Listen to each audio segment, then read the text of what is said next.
ഇന്നലെ M V Govindan ഒരു വാർത്താ സമ്മേളനം നടത്തി വളരെ പ്രധാനപ്പെട്ട പാർട്ടിയുടെ ഒരു തീരുമാനം പ്രഖ്യാപിച്ചു. നമുക്കറിയുന്നത് പോലെ ഇ.പി. ജയരാജനെ LDF കൺവീനർ സ്ഥാനത്ത് നിന്ന് മാറ്റി എന്നതാണ് ആ തീരുമാനം.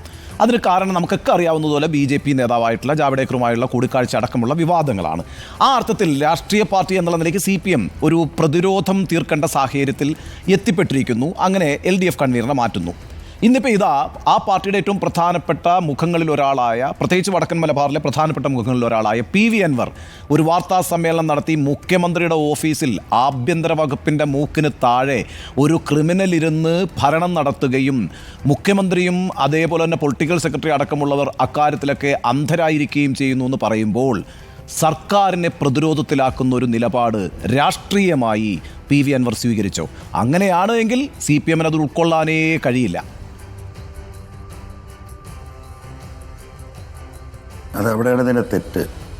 ഞാൻ ഒരിക്കലും ഇതിലൊരു പ്രതിരോധം സൃഷ്ടിക്കുക എന്ന ഒരു ഉദ്ദേശം ഇതിലില്ല.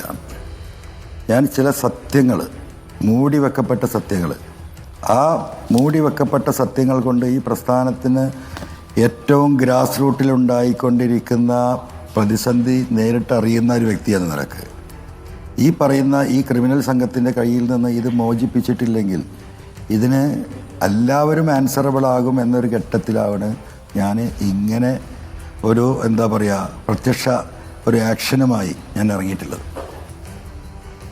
പാർട്ടി അങ്ങനെ കാണും അല്ലെങ്കിൽ അങ്ങനെ വിചാരിക്കും എന്ന ഒരു അഭിപ്രായം എന്നെ സംബന്ധിച്ചിട്ടില്ല.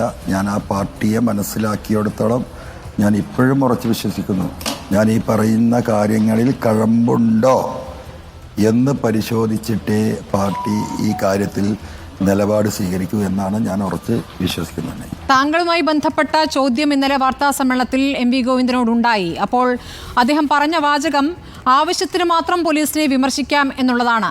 അപ്പോൾ ആവശ്യത്തിനുള്ള വിമർശനമാണ് താങ്കൾ ഇപ്പോൾ ആഭ്യന്തര വകുപ്പിനെതിരെ ഉയർത്തിയിരിക്കുന്നത് എന്നാണോ കരുതേണ്ടത്? അങ്ങനെയെങ്കിൽ ഇതിൽ പാർട്ടിയുടെ ഒരു പിന്തുണയുണ്ട് ഈ കാര്യത്തിൽ. താങ്കൾക്ക് ഈ ഗുരുതരമായ ആരോപണം, തലപ്പത്തേക്ക് ഉയർന്ന ആരോപണം ഉന്നയിക്കുന്നതിൽ പാർട്ടിയുടെ പിന്തുണയുണ്ട് എന്ന് പറഞ്ഞാൽ താങ്കൾ നിഷേധിക്കുമോ? ഇതിലെന്താണ് സ്ഥിതി? നിങ്ങൾ ഒരുപാട് രാഷ്ട്രീയക്കാരെ കണ്ടവരും അവരുമായിട്ട് ഇൻട്രാക്ട് ചെയ്തവരൊക്കെയാണ്. അപ്പോൾ സ്വാഭാവികമായിട്ട് ഒരു രാഷ്ട്രീയക്കാരൻ്റെ കൗശലം നിങ്ങൾ പ്രതീക്ഷിക്കുന്നുണ്ടാവും. നിങ്ങളതിൽ ഇത് പ്രതീക്ഷിക്കണ്ട. ഇത് ഞാൻ ഈ പറഞ്ഞതൊക്കെ പച്ചയായ കാര്യങ്ങളാണ്. അതൊരു പച്ചയായ പ്രപഞ്ച സത്യമാണ്. അപ്പോൾ ഞാൻ ആ റൂട്ടിൽ അങ്ങനെ പോവും, അത്രയേ ഉള്ളൂ. ഈ വണ്ടി ഇങ്ങനെ ഓടിക്കൊണ്ടിരിക്കും. ആ വണ്ടി എവിടെയാണ്? ചിലപ്പോൾ അങ്ങോട്ട് ഈ കാറ്റും കോളിലും അങ്ങോട്ട് കടന്നു പോകും, അല്ലെങ്കിൽ ഈ പറയുന്ന ഈ കാറ്റും കോളിലും എവിടെയെങ്കിലും മുങ്ങിപ്പോവും. അതെന്താ സംഭവിക്കുന്നതിൽ ദൈവം നിശ്ചയിച്ചല്ലേ നടക്കുള്ളൂ. താങ്കൾ ഉദ്ദേശിക്കുന്ന വഴിയിൽ കൂടി തന്നെ മുന്നോട്ട് പോകാൻ ഈ മുഖ്യമന്ത്രിയും പാർട്ടിയും കൂടെയുണ്ടാകുമെന്ന് താങ്കൾക്ക് ഉറപ്പാണോ? അഥവാ താങ്കളുടെ പോരാട്ടം ശരിയല്ല എന്ന് പറഞ്ഞാൽ, നിർത്തുക എന്നല്ല, ശരിയല്ല എന്ന് പറഞ്ഞാൽ താങ്കൾ എന്തായിരിക്കും എടുക്കുന്ന നിലപാട്?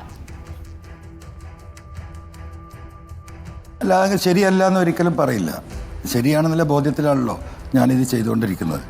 അതുകൊണ്ട് പാർട്ടിയിൽ നിന്ന് അങ്ങനെ ശരിയല്ല എന്നുള്ള ഒരു നിലപാട് ഉണ്ടാകുമെന്ന് ഞാൻ ഒരിക്കലും കരുതുന്നില്ല. പിന്നെ നിലപാട് അങ്ങനെ ഉണ്ടാകുമോ എന്നൊക്കെ ചോദിച്ചാൽ അതിപ്പോൾ ഉത്തരം പറയാൻ കഴിയില്ലല്ലോ. അത് നമുക്ക് അപ്പം നോക്കാം.